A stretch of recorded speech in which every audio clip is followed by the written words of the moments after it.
Olá, meninas e meninos, tudo bem? Boa noite, vamos fazer uma revisão para a prova. A primeira que eu gravei ficou muito baixa, mas agora eu espero que vocês consigam entender.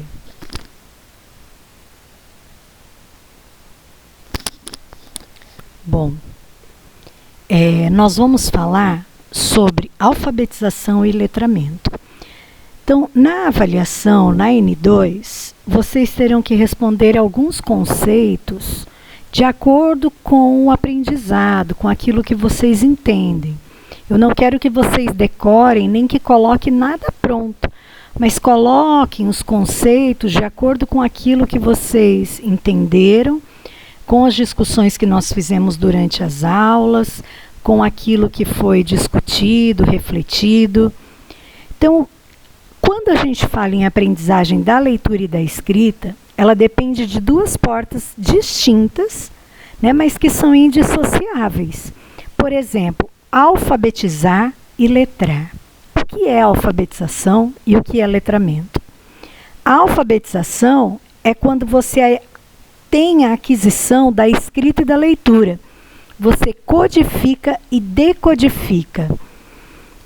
Segundo Magda Soares, você se alfabetiza pelo domínio de uma técnica. Escrever, reconhecer letras, é você decodificar o que está escrito. Só que quando a gente fala em letramento, em letrar, isso está dizendo que, além de aprender a ler e a escrever, você utiliza socialmente essa leitura e essa escrita. É a utilização da tecnologia da leitura e da escrita dentro de uma prática social.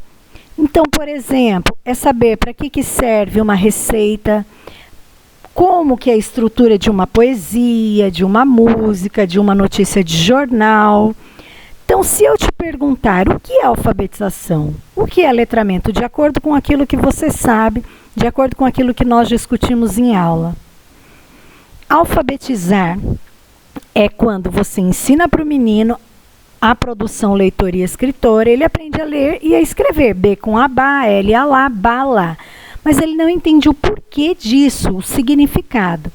Já quando você traz para o letramento, ele aprende a ler e a escrever, ele decodifica, ele cria o código, mas ele sabe o porquê daquilo. Então, quando ele lê bala, ele sabe que a bala pode ser aquele doce, que ele prefere a bala de morango, ou a bala pode ser a bala do revólver. Então, ele entende o porquê, ele sabe o porquê disso. E dessa forma é necessário que nós trabalhemos com uma diversidade de textos, né? Esses textos que circulam socialmente para que o aluno ele entenda o porquê dessa leitura e dessa escrita. Então é necessário que a gente alfabetize letrando e a gente faça o letramento alfabetizando.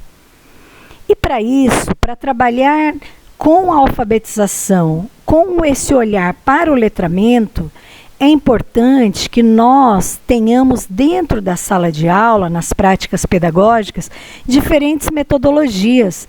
Dentre elas, uma das mais importantes são os jogos na alfabetização. Vocês se lembram que nas aulas nós apresentamos diferentes recursos, diferentes jogos? Para que serve o jogo na alfabetização?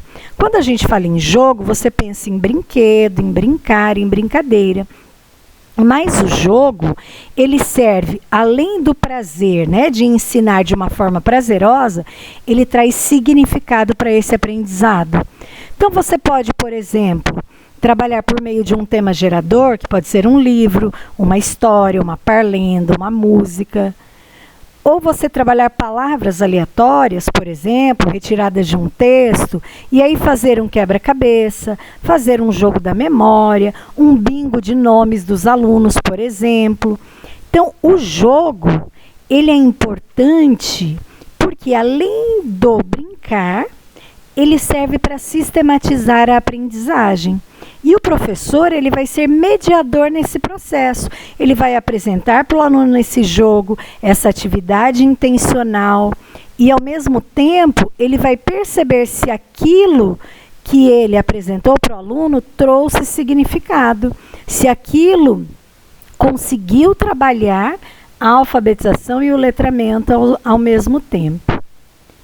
E partindo de tudo isso, para se alfabetizar, para se ter uma sala alfabetizadora, é necessário que dentro da minha sala de aula eu trabalhe com diferentes formas de organização dos conteúdos.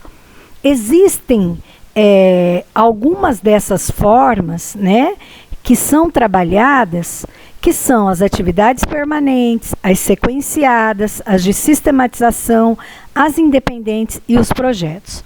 Pode ser que na prova eu pergunte para você o que significa ou que você me dê um exemplo de uma dessas atividades.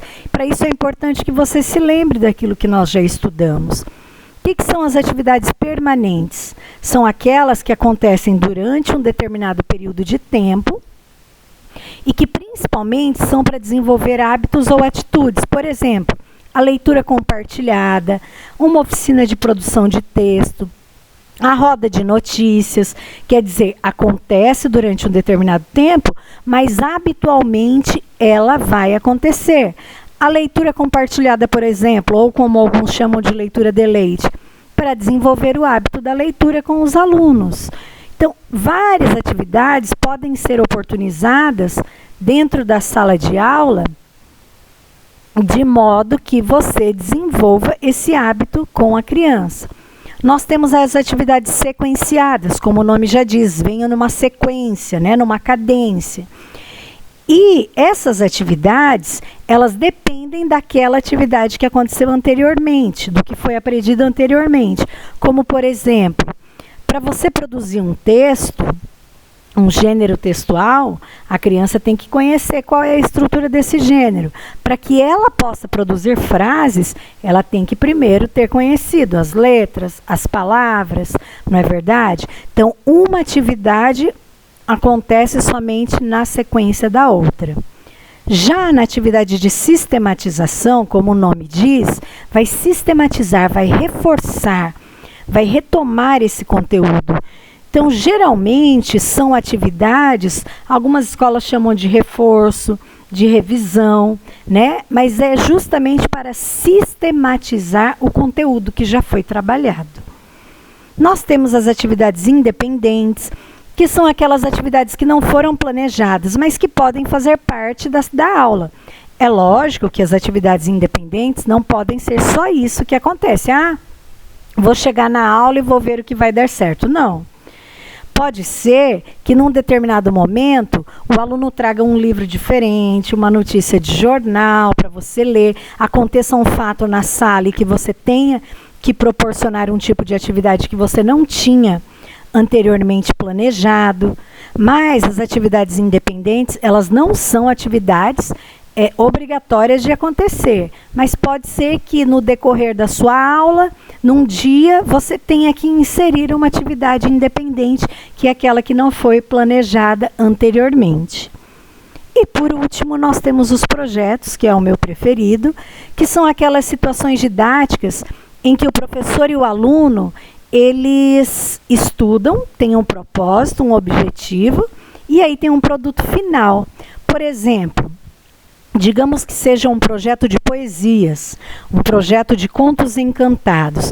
Então, vai ser feito todo o trabalho no decorrer do bimestre ou do semestre, dependendo de quanto tempo foi organizado para acontecer esse projeto. E aí, no final do projeto, vocês vão mostrar os materiais produzidos, vão apresentar um jogral, vão apresentar um recital de poesias, vão dramatizar um conto. Enfim, então são ações propostas durante um longo tempo e aí no final apresenta-se um produto de tudo isso que foi discutido.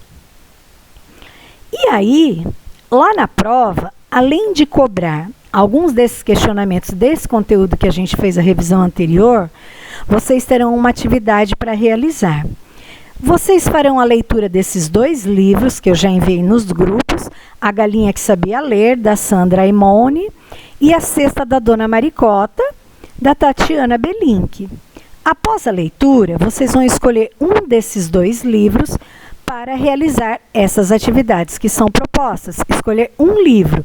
Então, essas 3 atividades que serão propostas, você precisa fazer de acordo ou com o livro da Galinha que Sabia Ler ou da Cesta da Dona Maricota.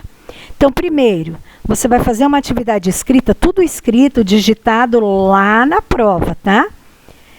Em que você vai oportunizar uma atividade escrita que trabalhe, que reforce a alfabetização. Escolhe, trabalha o nome das palavras do texto que estão no livro, vai reescrever o livro, não sei, pense em alguma atividade que envolva um dos livros lido e que trabalhe também o processo de alfabetização. A segunda, você vai elaborar por escrito lá na prova, digitadinho, pode colar a imagem se você quiser, um jogo pedagógico que trabalhe com algum nome ou letra, algo que você retirou do livro. Por exemplo, um bingo de palavras do livro, dos personagens, um dominó, um jogo da memória, uma trilha, não sei, você vai colocar a cabecinha para funcionar, usar a criatividade e montar esse jogo, só escrito, tá? Não precisa confeccionar nada.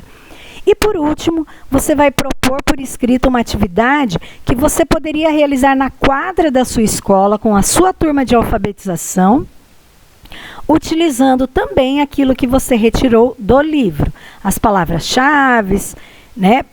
Lembrando sempre que o cunho é o processo de alfabetização. Todas as atividades devem ser elaboradas de acordo com o livro escolhido. Então, é muito importante que você se organize.